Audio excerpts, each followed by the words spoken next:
కానీ నేను మీకు చెప్తున్నాను, ఇలాంటి డ్రామాలకి మనం పడాల్సిన అవసరం లేదు. దయచేసి పడకండి, నిర్ద్వందంగా దాన్ని తీసి పక్కన పెట్టండి.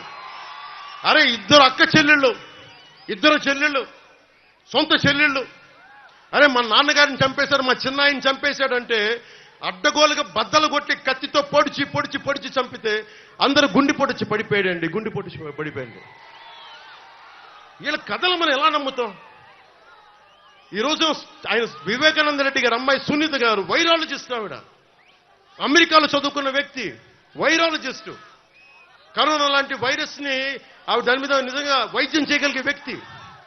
ఆవిడ కూర్చొని నా తండ్రిని చంపేశారు, నా తండ్రిని చంపారంటే ఒక్క పోలీస్ అధికారి దాని మీద మాట్లాడు. CBI central bureau of investigation వస్తే కడపలో కోర్టులోకి వెళ్ళనివ్వరు వాళ్ళని.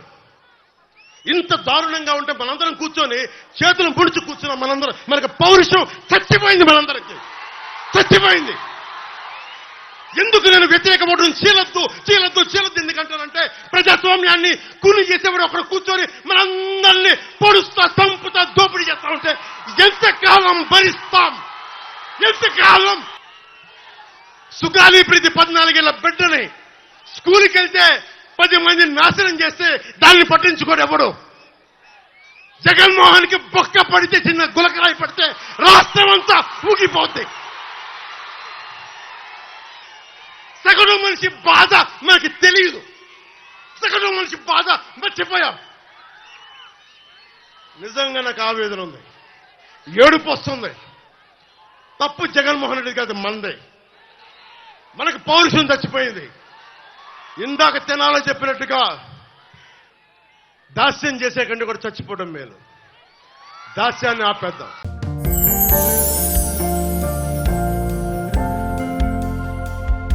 లవ్, ఈ అందమైన 4 అక్షరాల బారిన పడని మనిషి ఉండరు, మనసు ఉండదు. ఈ లవ్ కొంతమంది జీవితానికి సరిపడా మధురమైన అనుభూతులను అందిస్తే, మరికొంతమందికి జీవితాంతం వెంటాడే చేదు జ్ఞాపకాలను మిగిల్చుతోంది. లైలా మజ్ను, పార్వతీ దేవదాస్, ఈ 2 కథల్లో మజ్ను లైలా ప్రేమ కోసం ఎంత పరితపించాడో విన్నాం. దేవదాస్ పార్వతీ ప్రేమ కోసం ఎంత పిచ్చోడయ్యాడో చూసాం. కానీ లైలా మజ్ను ప్రేమ కోసం ఎంత ఆరాటపడిందో మనం ఆలోచించలేదు.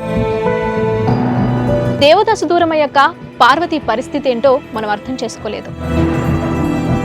ప్రేమ నుండి పెళ్లి వరకు వెళ్ళలేకపోయినా ఎంతో మంది అమ్మాయిల బ్రేకప్ స్టోరీస్తో మీ లవ్ టుడే.